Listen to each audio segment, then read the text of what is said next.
موافق ان انا اسال فيك. تمام، شكرا يا هندسه. العفو. انا المهندس محمد ابراهيم صاحب شركه تارجت زيرو. معايا عربيه صاني، نيسان صاني 1500 سي سي، مركب الجهاز من شهر اكتوبر اللي فات، يعني بقى لي 6 شهور.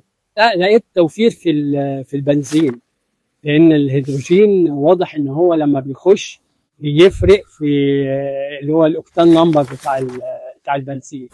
فببص تلاقي معدل الصفع زاد، فاستهلاك البنزين بيقل، العربيه بتسحب كويس وبتجري، مش حاسس بقى ان هي مكلبشه في الارض ومش عايزه تتحرك او تدوس بنزين كتير عشان تبتدي تجري.